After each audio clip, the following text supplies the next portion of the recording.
बच्चों online class में स्वागत है। आज हम लोग एक्सरसाइज 4 में मैं पिछली वीडियो में आपको बताया था इसके रूल। अब आज हम लोग जो है क्वेश्चन नंबर 3 में पढ़ेंगे कि हमें ये कर्ली संख्याओं को छांट कर लिखना है। यानी मैं आपको बताया था कि एक्सपोनेंट्स और आपके कर्ली क्या होते हैं, जिसमें आपको एक्सपोनेंट के बारे में जितने भी घातांक के रूल थे मैं सब बताया। तो उसी के आधार पर हमें ये कर्ली के रूप में ये हमें बताना है। कर्ली संख्याएं छांट के लिखिए। कर्ली का अर्थ ये होता है जो संख्या पूर्णांक के रूप में बाहर हो जाती है, वो तो ठीक है। जो संख्या पूर्णांक से बाहर नहीं होती है उसी को हम लोग कहते हैं कर्ली संख्याएं। जैसे कह दिया जाए कि ये √4 है, अगर यहाँ कोई सिंबल नहीं है तो इसको हम मानते हैं वर्गमूल का सिंबल है ना, लेकिन यहाँ हम लोग मानते हैं 2। इसका अर्थ हुआ कि 4 किसी न किसी पूर्णांक का वर्गमूल होगा, यानी 4 का वर्गमूल होगा 2, यही ना होगा। इसका मतलब कि जिसका वर्गमूल हो गया वह आपका कर्ली संख्याएं नहीं है, वो तो पूर्ण संख्याएं हो गई। अब अगर आपका कर्ली में 3 है तो इसको हम लोग कहेंगे कर्ली संख्या, यानी जिनका वर्गमूल हम लोग ज्ञात न कर सकें उसको कहते हैं हम लोग कर्ली संख्या, यानी जो हमें रूट के बाहर न हो। अब बताइए, अब हम लोग यहाँ पे इसका सलूशन पे आएंगे। हमें कर्ली संख्याएं सिर्फ लिखना है। अब बताइए कि ये 3 है, यानी ये बताएगा तो घनमूल जो हम अगली एक्सरसाइज में पढ़ेंगे, लेकिन ये 3 बता रहा है कि इसमें 3 का फैक्टर कर वो इसका फैक्टर करके 3 का जोड़ा बनाइए। अब बताइए 5 गुणे 5 होगा। अगर ये इसमें से 5 बाहर तब होगा जब इसमें एक और 5 होगा, तभी ना। ये 3 बता रहा है कि 3 का जोड़ा बनाइए। 4 है तो 4 का जोड़ा बनाइए, 5 है तो 5 का, यानी जितना यहाँ लिखा हुआ है उतने का जोड़ा बना के बाहर कीजिए, लेकिन वह भी समान संख्याओं से। अब बताइए कि यहाँ पर सिर्फ 2 ही नंबर है, इसका मतलब कि ये कर्ली संख्याएं होंगी कि नहीं होगी। तो लीजिए एक कर्ली संख्या हो गई ना। यहाँ पे हम लोग लिख देते हैं आंसर में कर्ली संख्याएं = √25 हो गया ना। आइए इसको भी चेक कर देते हैं। अब देखिए 27 है, ये 3 बता रहा है कि इसका पहले आप फैक्टर कीजिए। 3 गुणे 3 गुणे 3, 3 3 के 9 3 27। बताइए 3 का जोड़ा बन गया तो ये पूर्णांक के रूप में ना हो गया। आज जब पूर्णांक हो गया तो इसका मतलब ये कर्ली संख्याएं नहीं है, इसको हम लोग छोड़ देंगे, ये कर्ली संख्याएं नहीं है। आइए इसको चेक कर देते हैं। अब ये कोई नहीं है तो नंबर है तो हम लोग 2 रखते हैं। अब बताइए इसका 99 का फैक्टर करेंगे तो 3 3 के 9 गुणे 11, यही ना होगा। अब बताइए यहाँ पर इसका तो जोड़ा बन गया, लेकिन इसका बना नहीं ना बना। इसका अर्थ हो गया कि ये हमारी कर्ली संख्याएं होंगी ना, बिल्कुल है। कर्ली संख्याएं ये भी है ना। अब आते हैं अगले नंबर पे। ये हो गया 121 2। अब बताइए इसका फैक्टर कर दिए 11 गुणे 11 है ना। अब बताइए इसका जोड़ा बन गया तो ये पूर्णांक के रूप में ना हो गया, इसका मतलब ये कर्ली संख्याएं नहीं है कि नहीं है। अब इस पे आते हैं 256 का फैक्टर कर दीजिए। देखिए 2 दूना 4 लिख के भी आप फैक्टर कर सकते हैं, कर दीजिए। 2 एकम 2 दूना 4, 2 8 है 16, 2 6 12, 2 चौके 8, फिर आपका 32 हो गया ना। इसके बाद 16, इसके बाद 8, इसके बाद 4, इसके बाद 2, इसके बाद 1, कितना होगा 1 2 3 4 5 6 7 8, 2 3 4 5 6 7 8। अब बताइए 4 बता रहा है कि 4 4 का जोड़ा बनाइए, बन गया कि नहीं बन गया। इसमें से 1 2 निकल गया, इसमें से 1 2, यानी 2 दूना 4। बताइए हमारा पूर्णांक हो गया ना। और जब पूर्णांक हो गया तो ये हमारा कर्ली नहीं हो सकता, इसका मतलब ये कर्ली नहीं है। अब हम लोग आते हैं 3125 का, ठीक है ना। उसको भी यही हम ज्ञात कर देते हैं। 3125। पहले इसको फैक्टर कर दीजिए। ठीक है बच्चों, फैक्टर करने में कितना आएगा वहां देखिए। सबसे पहले इसको खंड करने का रूल होता है, अगर हमें इसको 3 से डिवाइड करना है तो सबको प्लस कर दीजिए। 3 1 4, 4 2 6, 6 5 11, 9 कटेगा और लास्ट में 5 है तो 5 से अवश्य कटेगा। काटिए। 5 6 30, 5 दूना 10, 5 5 25, 5 एकम 5 दूना 10, 5 5 25, 5 दूना 10, 5 5 25, 5 5 25, 5 एकम है कि नहीं है। अब बताइए, हमें ये 4 बता रहा है कि 4 4 का जोड़ा बनाइए। यहाँ तक तो 4 का जोड़ा बन जाएगा, बनेगा ना, लेकिन ये अकेले हो गया, इसको भी तो 4 चाहिए। इसका मतलब कि ये करड़ी होगा। ठीक है बच्चों। अब इसके बाद अब हम लोग आते हैं 64 पे। 64 का हम लोग डायरेक्ट ऐसे ही कर देंगे। 32 हो जाएगा, फिर 2 से काटेंगे तो 2 एकम 2 छके 12, फिर 2 8 16, फिर 4 हो जाएगा, फिर 2, फिर 1। ये तो काट सकते हैं। बताइए कितना लिखा 5 ना, तो 1 2 3 4 5 6 हो गया। इसका मतलब यहाँ से एक संख्या तो निकलेगी, लेकिन ये संख्याओं के लिए हमें 4 और 2 की जरूरत पड़ेगी, तभी ना निकलेगा। तो जब ये नहीं है तो इसका मतलब कि ये आपका करड़ी होगा।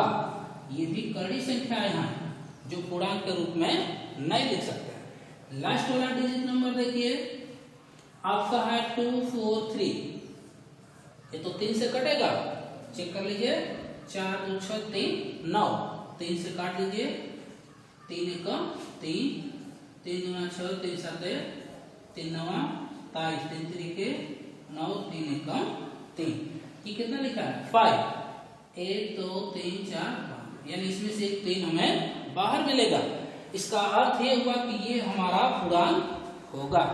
ठीक है बच्चों, तो इसको भी छोड़ देते हैं, क्योंकि ये हमें सिर्फ लिखना है कौड़ी संख्या है, यानी जिसको हम लोग पूर्णांक के रूप में नहीं लिख सकते हैं उसको कहते हैं कौड़ी संख्या। ठीक है बच्चों, तो ये सब आपके कहलाएंगे आंसर। ठीक है, अब आता है हम लोग क्वेश्चन नंबर 4 पे। निम्नलिखित के मान ज्ञात कीजिए। यहाँ पे हमें वैल्यू ज्ञात करना है। ध्यान दीजिएगा, 27 के पावर 2/3। ऐसे क्वेश्चन को हम लोग किस प्रकार हल करते हैं। सबसे पहले 27 का फैक्टर कर दीजिएगा। 3 9 27, 3 3 9, 3 एकम 3 हो गया कि नहीं होगा। अब बताइए, अब ये 3 कितनी बार है, 1 2 3 बार ना, तो लिख देंगे हम लोग 3 के पावर 3। कितनी बार है, 3 बार है ना, तो 3 के पावर 3, अब पूरे के पावर है 2/3। इससे ये क्या हो गया, कट हो गया, तो मिला कितना, 3 का पावर मिल गया 2, मिल गया ना। अब ये 2 बता रहा है कि ये जो हमारा आधार है वो कितनी बार जुड़ा है, 2 बार। 3 × 3, 3 3 ठीक है ना। उसी प्रकार क्वेश्चन यहाँ पर भी आता है 243। इसका भी फैक्टर कर दीजिए बच्चों। 3 8 24, 3 एकम 3, 3 दूना 6, 3 7 21। इसके बाद 3 9 27, 3 3 9, 3 एकम 3। कितनी बार है, 1 2 3 4 5, 3 के पावर 5 है ना। अब पूरे के पावर हो गया 4/5। 5 से 5 कट हो गया, बचा कितना, 3 के पावर। अब 3 का गुणा हम कितनी बार करेंगे, 4 बार ना, तो कर दीजिए 3 × 3 × 3 × 3। कितना हो गया, 3 3 9, 3 3 9, 9 81। ये कहलाएगा बच्चों आंसर। ठीक है, इसी प्रकार हम लोग यहाँ पर भी आएंगे। 9 है। सबसे पहले एक बार ध्यान दीजिएगा, कभी भी ऋणात्मक नंबर आपको दिखाई दे तो उसको क्या करना है, पलटना पड़ेगा, तो वो धनात्मक हो जाता है। लेकिन पहले इसी का हम लोग ज्ञात कर देते हैं।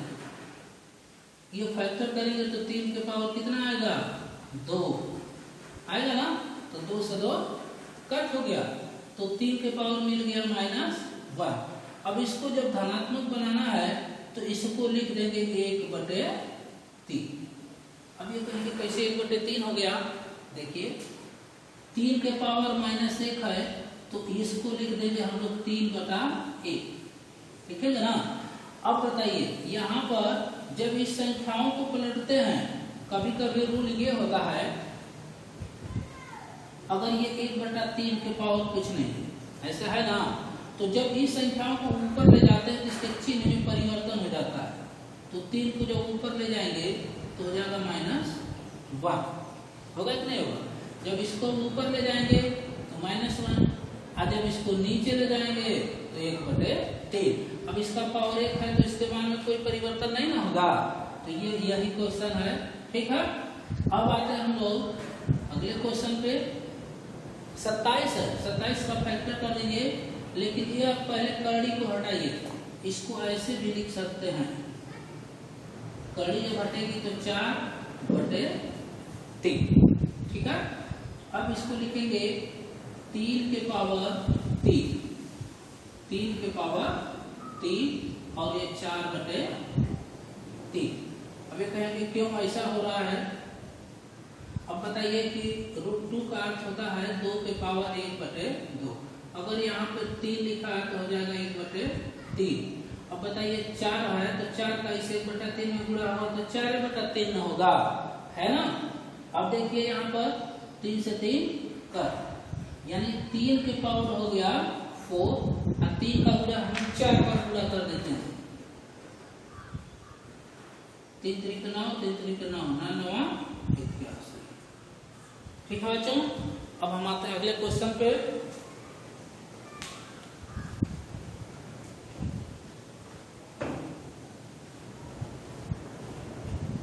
बच्चों अगला क्वेश्चन कह रहा है, क्वेश्चन नंबर 5 में सरल कीजिए, यानी हमें ये सिंप्लीफाई करना है। तो ये क्वेश्चन आपका दिया गया है इन ब्रैकेट में 3 के पावर 2 प्लस 4 के पावर 2। इसका अर्थ हुआ कि पहले इसको हम लोग गुणा कर दें। 3 के पावर 2 का मतलब समझते हैं ना, कि जितना इसका पावर है ये आधा उतने बार गुणा है। 3 3 9, ऐसा ही ना होगा। इसको डायरेक्ट करते हैं 3 3 9 और 4 4 16, पूरे के पावर हो गया 1/2, 16 9 25, अब पूरे के पावर हो गया 1/2। अब 25 को जब हम फैक्टर करेंगे तो 5 गुणे 5 ना, 5 गुणे, देखिए 5 कितने बार, 2 बार, उतना पावर हो गया। और ये 1/2, ये तो कैंसिल हो गया, अकेले बच गया 5 के पावर 1। इसका मतलब हो गया इक्वल टू 5, ठीक है ना। ये आंसर हो गया। अगला क्वेश्चन आपका है, ध्यान दीजिएगा बच्चों, यहाँ पर 6 का पावर 6 है ना, और ये 5 के पावर -3। सबसे पहले ये ध्यान देना होता है कि हम लोग क्या करेंगे, जितने भी ऋणात्मक मान होते हैं उसको सबसे पहले धनात्मक बनाते हैं। क्या बनाते हैं? धनात्मक। तो ये हमारा हो गया 6 के पावर 6, ये माइनस है तो नीचे लेकर चलेंगे 5 के पावर 3 और इसको भी कर देंगे 10 के पावर 7, है ना। अब आगे इसको हल कर सकते हैं या तो फिर यहीं पर भी छोड़ सकते हैं। इसका फैक्टर कर देते हैं 2 गुणे 3 के पावर 6 और नीचे हो जाएगा 5 के पावर 3 गुणे 2 गुणे 5 के पावर 7, है ना। ध्यान दीजिएगा पूरा हल हो रहा है। अब 2 के पावर 6 को 2 के पावर 6 अलग कर देंगे, 3 के पावर 6 है अलग। अब ये 5 के पावर 3 और ये हो जाएगा 2 के पावर 7 और ये हो जाएगा 5 के पावर 7, है ना। अब बताइए ये 2 के पावर 6 है और ये 2 के पावर 7 है। इसका मतलब कि ये 2 का गुणा 6 बार होगा और ये 2 का गुणा 7 बार होगा। तो ऊपर से 6 बार से 6 बार कटेगा तो एक बार 2 बचेगा ना, यानी 2 का 6 बार हो गया ऐसे। यहाँ पे हम लोग नोट कर देते हैं, ये 2 का गुणा हो गया कितनी बार, 1 2 3 4 5 6 और फिर 3 के पावर 6, यहाँ पर भी 2 के पावर कर देते हैं,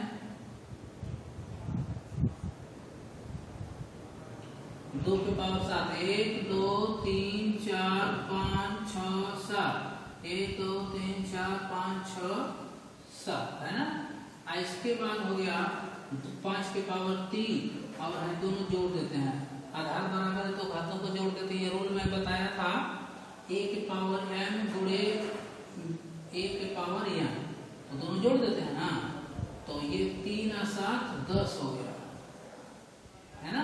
तो ये 6 बार ये 6, आपका हो गया ऊपर कितना 3 के पावर 6, और ये हो जाएगा 2 गुणे 10 के पावर 7 3 10। तो बच्चों इसको यहाँ पर भी छोड़ देंगे तो सही है, नहीं तो 3 का गुणा 6 बार, 3 का गुणा 6 बार और 10 का गुणा 10 बार और गुणे 2 कर देंगे, है ना। कर लेंगे ऐसे भी, जैसे 3 गुणे 3 गुणे 3 गुणे 3 गुणे 3 गुणे 3, 1 2 3 4 5 6 है ना। और नीचे कर देंगे 2 गुणे 10 गुणे 10 गुणे 10 है ना। या तो करना है तो कर दीजिए, देखिए 3 3 के 9, 9 3 27 के 81, 81 में 9 का गुणा कर दीजिए, 9 एकम 9 और 9 8 72 है ना।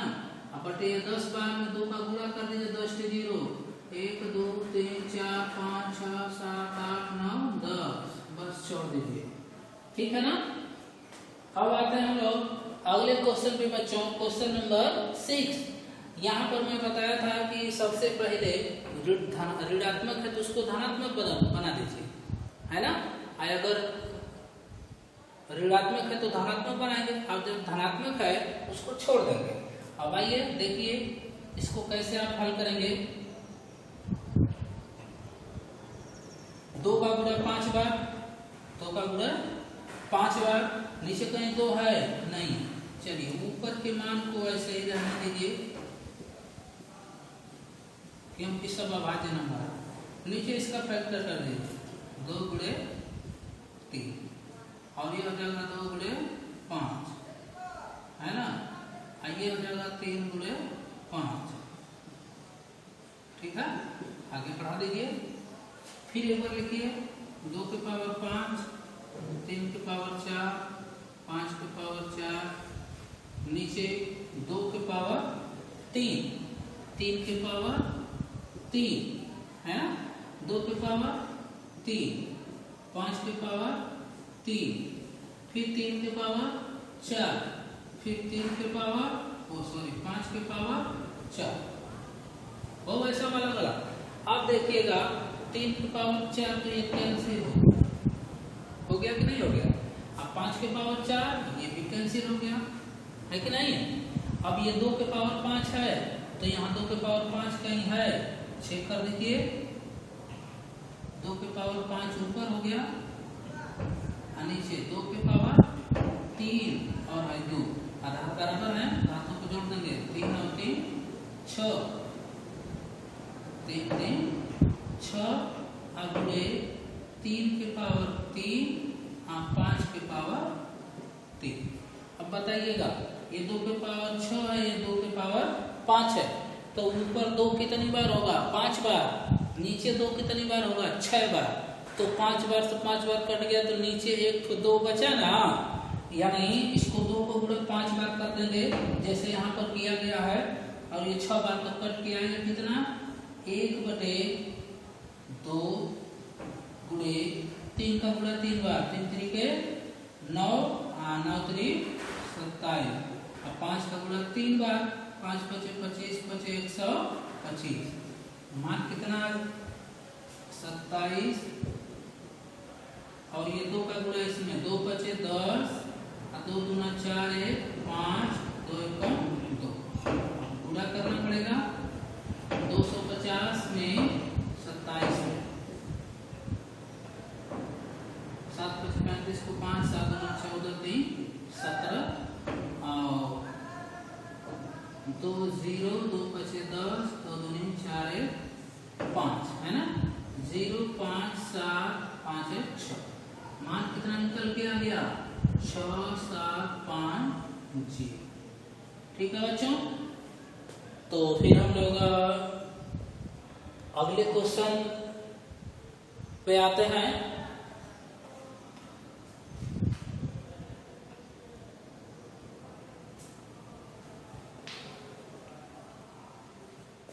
अगले क्वेश्चन पे आने से पहले बच्चों एक त्रुटि को सुधार कर लीजिएगा।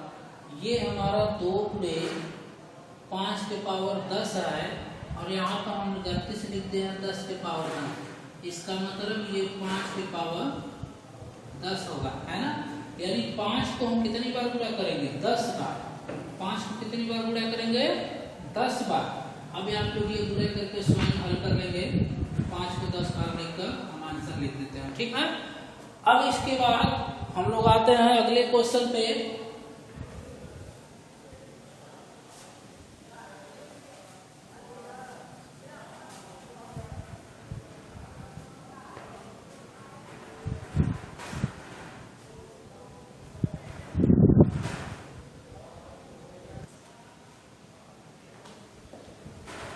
बच्चों अगला क्वेश्चन है, सरल कीजिए। यहाँ पर भी हमको सिंप्लीफाई ही करना है बच्चों।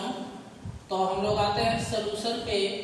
एक बार ध्यान दीजिएगा, मैं रूल बताया था a के पावर m गुणे a के power n equal to a के पावर m प्लस n। यानी कहने का अर्थ है यदि हमारा आधार बराबर हो तो घातों को हम लोग क्या करते हैं प्लस कर देते हैं। यही ना बताया था। कब? जब यहाँ गुणा का सिंबल हो तब। अगर यहाँ डिवाइड का सिंबल होगा तो घातों को माइनस कर देते हैं। यही बताया गया था। तो यहाँ पर बच्चों ध्यान दीजिएगा, ये सबके आधार हमारे इक्वल हैं। ये सब हमारे आधार इक्वल हैं। एक आधार को नोट करेंगे और घातों को प्लस कर देंगे। यही ना। अब हम लोग आते हैं, घातों को तो प्लस कर दिया। भिन्न में मैं बताया था पिछले कक्षाओं में कि इसको हल करने के 2 रूल होते हैं। कब? जब एक आपका हर इक्वल ना हो और एक बार हर इक्वल ना होने पर, है ना, दोनों कंडीशन। तो जब हर इक्वल होता है तो उसके घातों को हम लोग क्या कर देते हैं सिर्फ जोड़ देते हैं। सिर्फ एक को नोट करके हर को, तो 4 + 7 + 10, यही ना।